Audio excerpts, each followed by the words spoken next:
family's trip.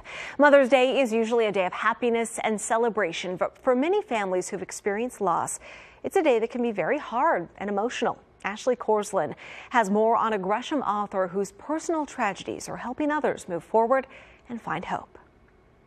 Nathan was so fun-loving. He just was so full of adventure. He was his own unique little guy, and we just loved him to pieces. If you've ever lost a child, completely unexpected.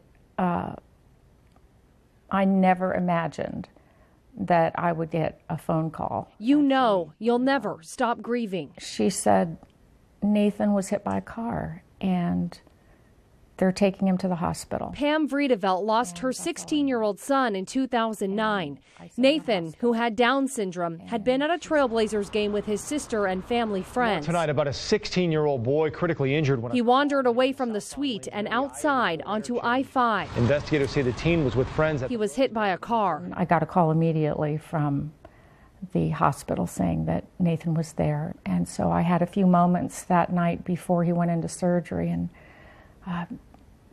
just loved on him and talked to him. Nathan died 4 days later. Sadly, this wasn't the only tragedy for Pam and her family. I think I had worn my first maternity dress that day, just so proud, you know. 31 years ago, Pam lost her first child during pregnancy. I found out that day that there wasn't any heartbeat. That inspired Pam, a therapist, to write a book about loss and grief. So I wrote a book called Empty Arms for women that have suffered a miscarriage, stillbirth, or tubal pregnancy. It's often a forgotten population, and it's a topic that we don't typically bring up or even want to discuss because I think as a society we shy away from the whole grief thing. She hopes on days like Mother's Day, people remember those struggling to become moms or people like her who have lost children. And reach out with some kind of an act of kindness and care and let them know we love them. Pam says she'll never stop grieving, and she's okay with that.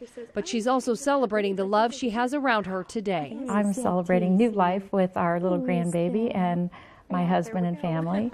And at the same time, I grieve and I mourn, and I feel compassion for those who are suffering in dark places. Ashley Korsland, KGW News. If you'd like to learn more about Pam's book and her personal story, you can visit our website, kgw.com. Huge news tonight for an Oregon City man who was paralyzed